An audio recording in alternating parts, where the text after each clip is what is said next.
Hoje nós vamos ler uma das passagens mais famosas da história da filosofia.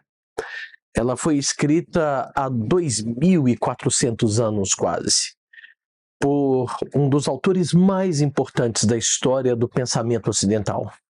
O autor é Platão, e o livro é A República, um livro da maturidade de Platão, em que ele discute o que é a justiça. Esse livro é profundamente influente já na antiguidade. Para você ter uma ideia, existe um livro de Cícero que se chama A República, por causa do livro de Platão. E ele, como eu disse, é um escrito de um Platão já maduro. Hoje a maioria dos intérpretes, dos especialistas, acredita que esse livro, na verdade, reúne textos que Platão escreveu ao longo de muitos anos. O primeiro livro da República, a República é composta de 10 livros, ele deve ter escrito quando era mais jovem.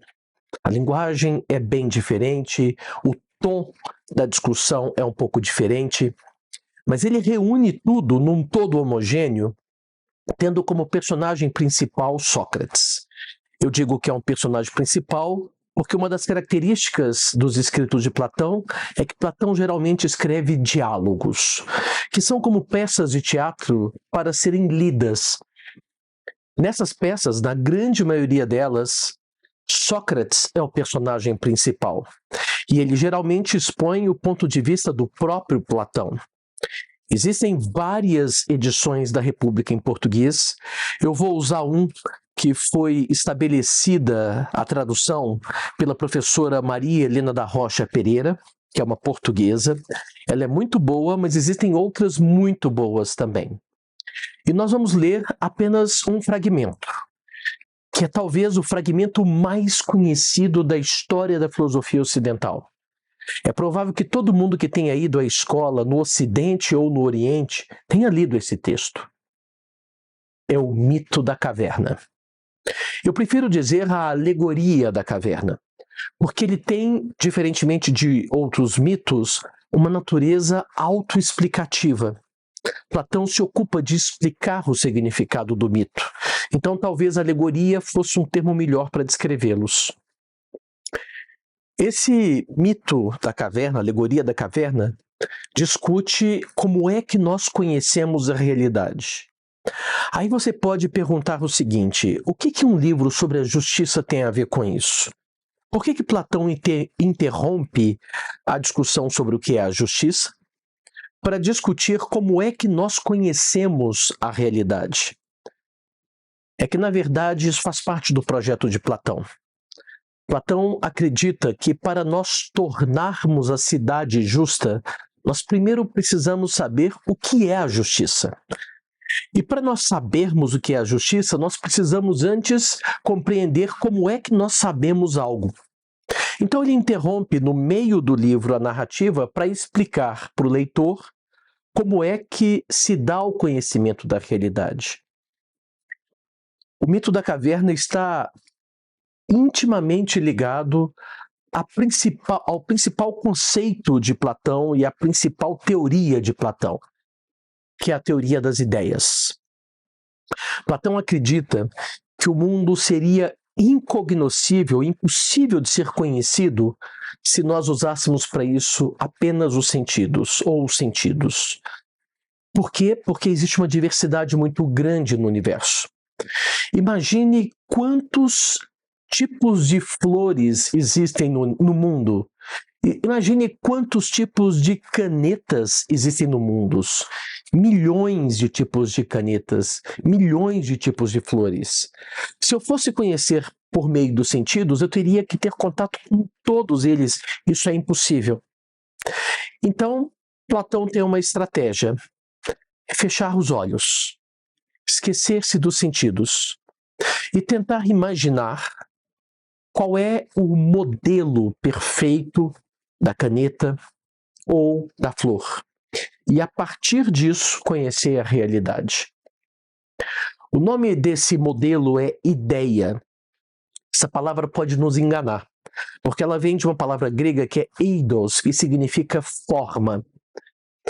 Lá na escola de Atenas, de Rafaelo, Platão é desenhado apontando para cima. Se as ideias fossem um produto da nossa mente, ele teria sido desenhado assim. Por que ele aponta para cima?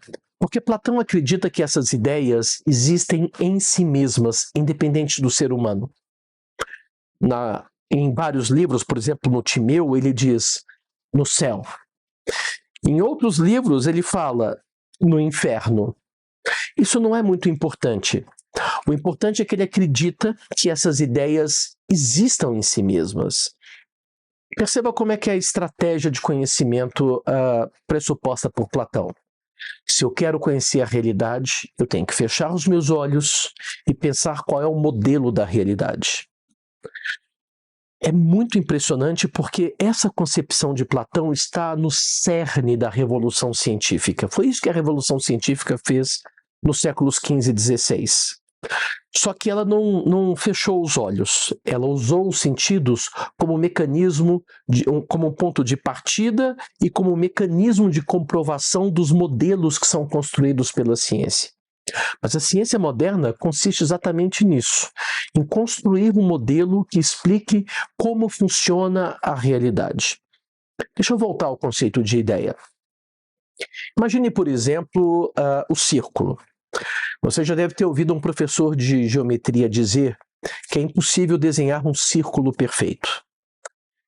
Um leve tremor na mão ou uma irregularidade mínima no papel faz com que qualquer círculo desenhado, para ser mais preciso, qualquer círculo do mundo sensível, do mundo que pode ser percebido pelos sentidos, seja imperfeito.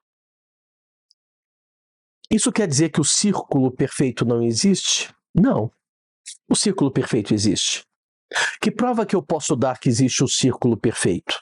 É que existe uma lei matemática que o descreve e que diz que a relação entre o raio e o perímetro desse círculo é constante.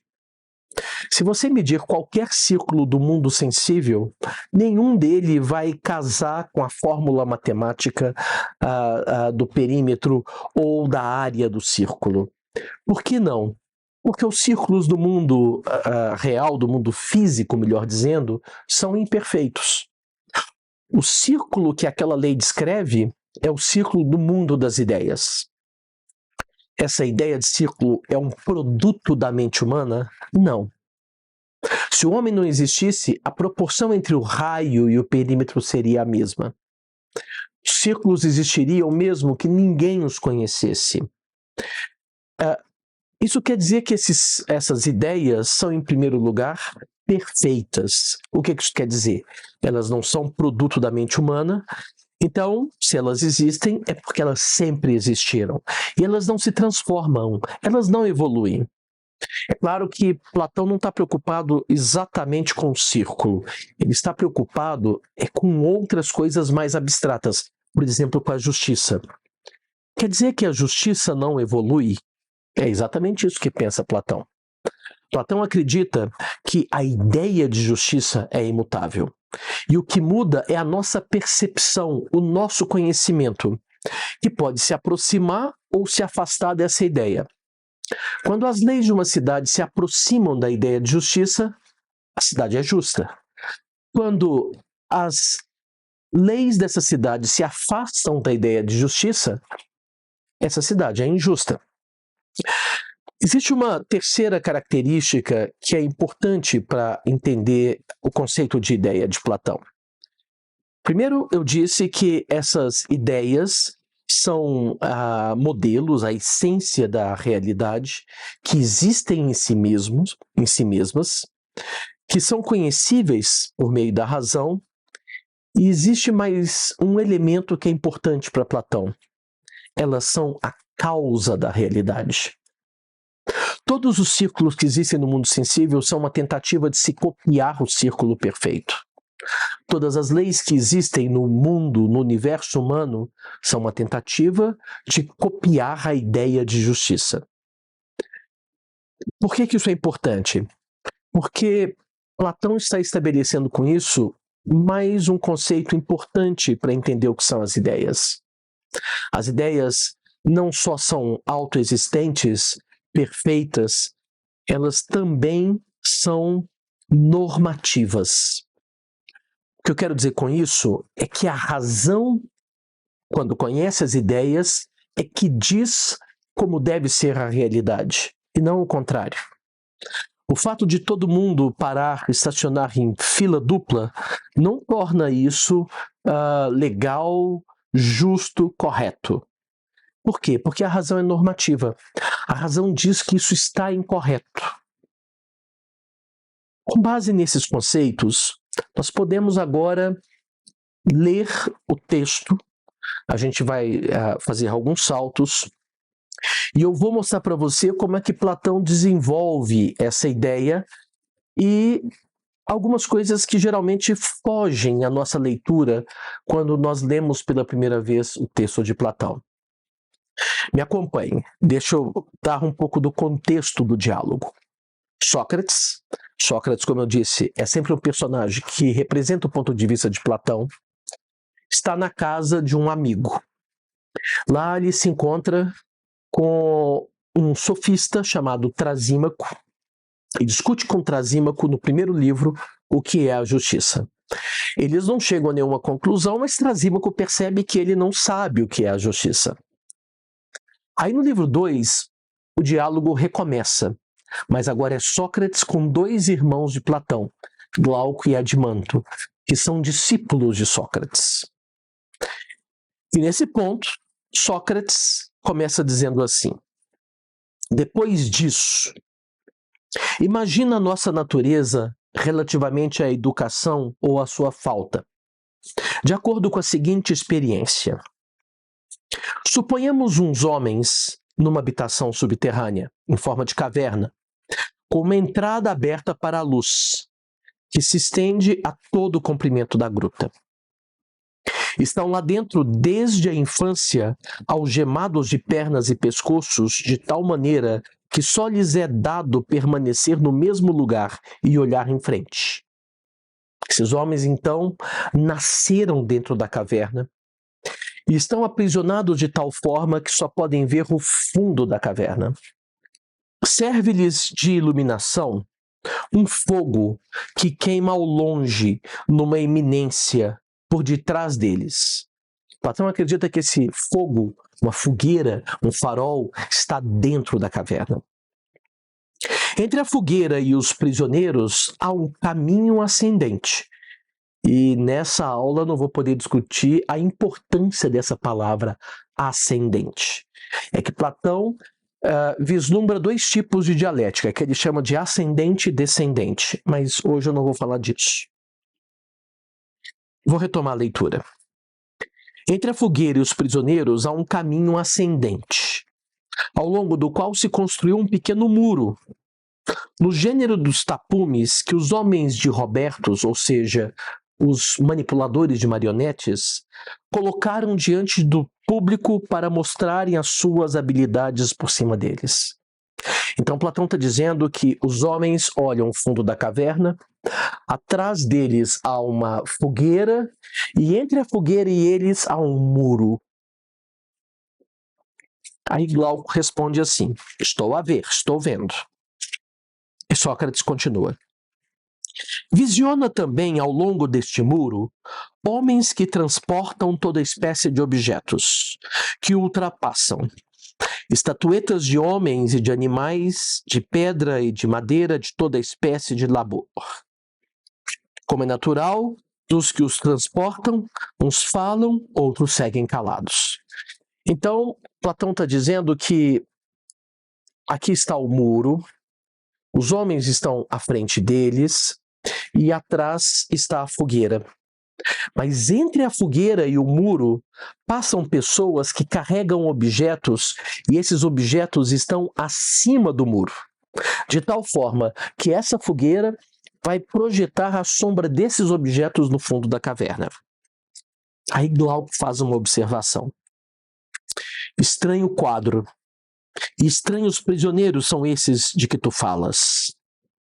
E aí Sócrates diz uma coisa que a maioria das pessoas não presta atenção quando lê o mito da caverna. Ele diz assim: semelhantes a nós. Essa é uma observação importante. Platão não acredita que existam pessoas iluminadas que estão fora da caverna. Nós vivemos o tempo todo dentro da caverna. E mesmo pessoas como Platão, como Sócrates, podem esporadicamente e eventualmente sair da caverna. Mas o lugar natural que todos os seres humanos existem é dentro da caverna. O que é que a caverna representa? Os sentidos. Nós somos governados pelos nossos sentidos. Ele continua. Em primeiro lugar, pensas que nessas condições eles tenham visto de si mesmos e dos outros algo mais do que sombras projetadas pelo fogo na parede oposta da caverna? Ou seja, a fogueira projeta a sombra dos objetos no fundo da caverna. E durante toda a vida, os prisioneiros que só viam o fundo da caverna viram somente essas sombras. E por isso, consideram que essa sombra é a realidade. Glauco responde: como não? Se são forçados a manter a cabeça imóvel toda a vida. E aí Sócrates diz: e os objetos transportados? Não se passa o mesmo com eles? Sem dúvida. Então, se eles fossem capazes de conversar uns com os outros, os homens, não te parece que eles julgariam estar a nomear objetos reais quando designavam o que viam? Eles sempre viram apenas sombras, e por isso eles pensam que as sombras são a realidade. Glauco responde: é forçoso. E se a prisão tivesse também um eco na parede do fundo? Pergunta Sócrates. Quando algum dos transeuntes falasse, não te parece que eles não julgariam outra coisa, senão que era a voz da sombra que passava? Por Zeus que sim, diz Glauco. De qualquer modo, afirmei, pessoas nessas condições não pensavam que a realidade fosse senão a sombra de objetos. É absolutamente forçoso, diz Glauco. Considera, pois, diz Sócrates, o que aconteceria se eles fossem soltos das cadeias e curados da sua ignorância. A ver se, preste atenção agora, regressados à sua natureza, as coisas se passavam deste modo. Preste atenção. Logo que alguém soltasse um deles e o forçasse a endireitar-se de repente, a voltar o pescoço, a andar e a olhar a luz, ao fazer tudo isso, sentiria dor. E o deslumbramento impedi-lo-ia de fixar os objetos cujas sombras via outrora. Duas coisas interessantes aqui. Primeira, Sócrates, Platão, está dizendo que ninguém sai da caverna porque quer. Nós sequer sabemos que existe lá fora, fora da caverna. Nós saímos porque somos forçados. Quando é que nós somos forçados? Quando o modelo que nós temos da realidade não funciona. Isso tem a ver com outro texto que um dia eu vou fazer uma aula sobre ele, que é o Fédon de Platão. Platão chama isso de segunda navegação. Quando o modelo que nós temos da realidade não funciona, não é capaz de explicá-la, e Platão acha que nunca é capaz de explicar o mundo sensível a partir dele mesmo, nós formulamos um outro modelo, nós encontramos as ideias. Essa é uma ideia importante. Segunda ideia importante tem a ver com isso. O deslumbramento o impede de fixar os objetos cujas sombras via outrora. Eu passei a vida inteira no fundo da caverna vendo as sombras. Quando eu me liberto e volto e vejo o clarão da luz, eu fico cego pela luz. Eu não sei se você já assistiu um filme chamado Matrix, das irmãs Wachowski. Elas dizem que Matrix é baseado na alegoria da caverna. A história de um prisioneiro que não sabe que está preso e que tudo que ele vê não passa de sombras e que um dia é libertado. E aí ele entende que a vida inteira dele foi uma prisão. Assista esse filme. Elas dizem literalmente que a inspiração pro filme é o mito da caverna. Isso não é uma invenção de professores de filosofia. Deixa eu continuar a leitura. O que julgas que ele diria se alguém lhe afirmasse que até então ele só vira coisas vãs, ao passo que agora estava mais perto da realidade e via de verdade, voltado para objetos mais reais? E se ainda, mostrando-lhe cada um desses objetos que passavam, o forçassem com perguntas a dizer o que era? Não te parece que ele se veria em dificuldades e suporia que os objetos vistos outrora eram mais reais do que os que agora lhe mostram? Glauco responde: muito mais.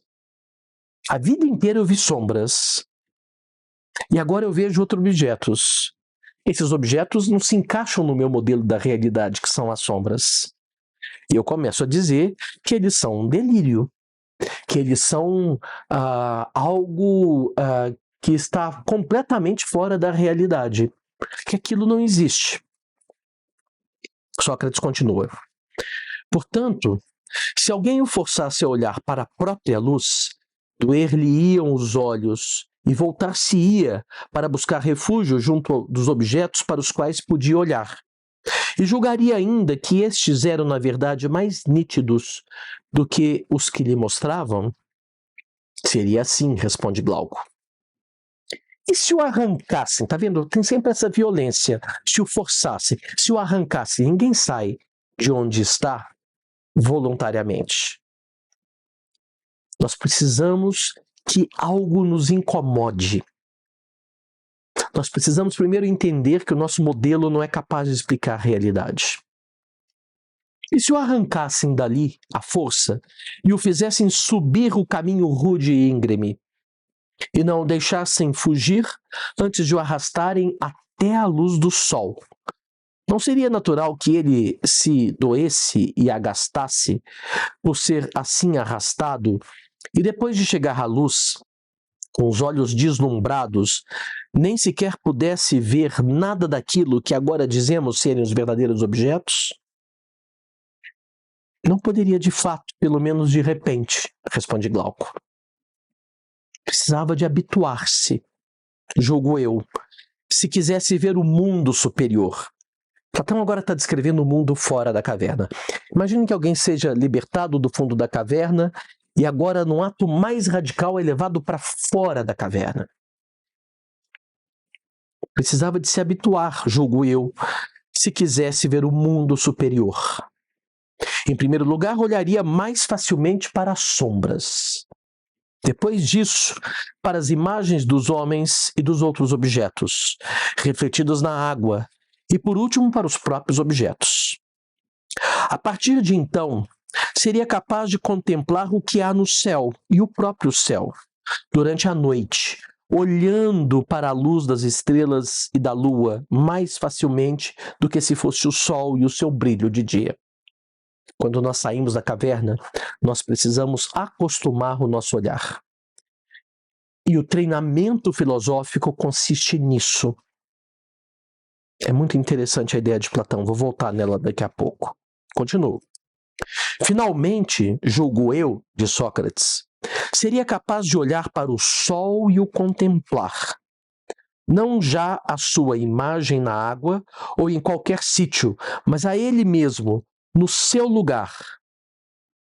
Depois já compreenderia acerca do sol que ele é a causa das estações e dos anos e de tudo que dirige no mundo visível, e que é o responsável por tudo aquilo de que eles viam um arremedo.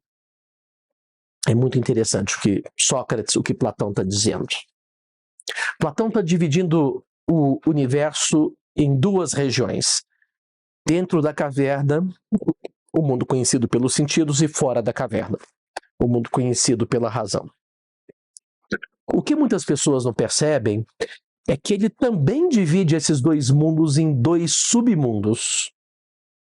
Uma coisa é ver as sombras projetadas no fundo da caverna. Outra coisa é ver os objetos que produzem a sombra. Quando eu saio da caverna, eu não consigo ver os objetos. Eu preciso acostumar o meu olhar.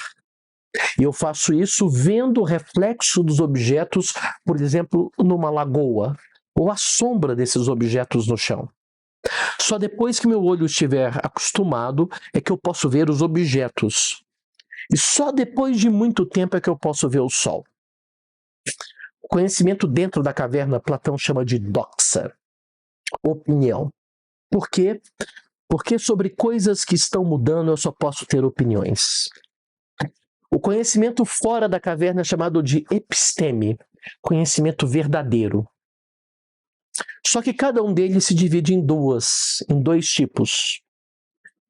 No fundo da caverna estão as imagens, as sombras. Platão chama de eikasia, imagem. Dentro da caverna, atrás do prisioneiro, está aquilo que ele chama de pistes, crença. Por que esses objetos são chamados de crença? Porque quando eu nasci dentro da caverna, eles já estavam lá. Então eu sempre tive eles como sendo a realidade. Eu não me dou conta que eles não podem ter sido produzidos dentro da caverna. Imagine um vaso, do qual eu vejo a sombra no fundo da caverna. Ele não pode ter sido produzido dentro da caverna. Eu preciso de um barro especial, luz para moldá-lo, um fogo para queimá-lo. O vaso foi produzido fora da caverna. Fora da caverna eu também tenho dois níveis. O primeiro nível, mais próximo, Platão chama de tianoia. Eu posso chamar isso de razão. A razão que demonstra as coisas. A razão que conhece as causas. A razão dialógica. Esse não é o último nível. O último nível é o que Platão chama dos objetos que estão fora, não o reflexo deles. E o nome que Platão dá para isso é noesis, quer dizer intuição, quer dizer ver. É um conhecimento que não é mediado dialogicamente, discursivamente pela razão. É um conhecimento direto da realidade, imediato. Noesis, intuição. E o sol? Lembra qual era o problema de Platão? No mundo sensível existe uma diversidade muito grande de flores, de canetas, de triângulos, de círculos, de leis, de tal forma que eu não posso conhecê-los pesquisando o mundo sensível. Então eu preciso de ideias que são unificadoras. A ideia de justiça, a ideia de caneta, a ideia de círculo. Mas percebe que o problema da diversidade continua no mundo das ideias? Eu tenho aqui a ideia de círculo, a ideia de caneta, a ideia de justiça. Eu preciso de algo que as unifique. É o sol. E ele é a causa de nós vermos todos os objetos no mundo das ideias. O que é o sol? Platão diz, é a ideia do bem. Bem, belo, harmonia. Tudo isso é uma ideia unificada que dá sentido para as outras ideias. Deixa eu voltar para o texto. Quando ele se lembrasse da sua primeira habitação e do saber que lá possuía dos seus companheiros de prisão desse tempo, não crês que ele se regozijaria com a mudança e deploraria os outros? Ele sentiria pena de quem ficou dentro da caverna e pena da sua condição anterior. Glauco responde, com certeza. Se um homem nessas condições descesse de novo para o seu antigo posto, não teria os olhos cheios de trevas ao regressar subitamente da luz do sol? O que ele está dizendo? Que quando os filósofos voltam para o mundo cotidiano, eles parecem pessoas loucas, desvairadas, porque eles falam de coisas que ninguém mais vê. Mas, na verdade, é porque eles saíram da caverna e viram a realidade, que dá sentido, inclusive, para o que está dentro da caverna. É muito interessante essa ideia. Eu não sei se você já assistiu Matrix. Assista Matrix. Neo, quando ele é resgatado pelo Morfeu, daqueles casulos, ele diz uma frase, ele diz assim: por que é que os meus olhos doem? E o Morfeu responde: porque você nunca os havia usado. Essa é a ideia de Platão. Somos ofuscados tanto ao entrar quanto ao sair do mundo das ideias. Vou ler mais um pedaço, um pouco mais abaixo. Meu caro Glauco, este quadro deve agora aplicar-se a tudo quanto dissemos anteriormente, comparando o mundo visível através dos olhos à caverna da prisão e a luz da fogueira que lá existia à força do sol. Existe um paralelo, é por isso que tem uma fonte luminosa dentro da caverna e uma fora da caverna. Quanto à subida ao mundo superior e a visão que lá se encontra, se a tomares como a ascensão da alma ao mundo inteligível, não iludirás a minha expectativa, já que é teu desejo conhecê-la. Então, ele está explicando a alegoria. É o caminho da alma, da razão, da mente, procurando conhecer a realidade. O Deus sabe se ela é verdadeira. Pois, segundo entendo, no limite do cognoscível é que se avista a custo a ideia de bem. E depois de conhecermos todas as ideias, primeiro, nós somos preparados quando saímos do mundo da caverna para ver as coisas do mundo real. Primeiro, vendo o reflexo dos objetos na água. O que é isso? A matemática. Platão acredita que, em especial, a geometria tem uma função de nos ensinar, nos preparar para vermos coisas que não são conhecidas pelos sentidos. Só depois é que eu posso ver as ideias propriamente ditas. E só depois de vê-las é que eu posso ver a ideia que unifica todas elas, o Sol. E uma vez avistada essa ideia do bem, compreende-se que ela é para todos a causa de quanto há de justo e belo. Que no mundo visível foi ela que criou a luz, da qual é a senhora. E que no mundo inteligível é ela a senhora da verdade e da inteligência. E que é preciso vê-la para se ser sensato na vida particular e pública. É interessante porque tudo isso é também uma crítica aos chamados sofistas, inimigos de Sócrates.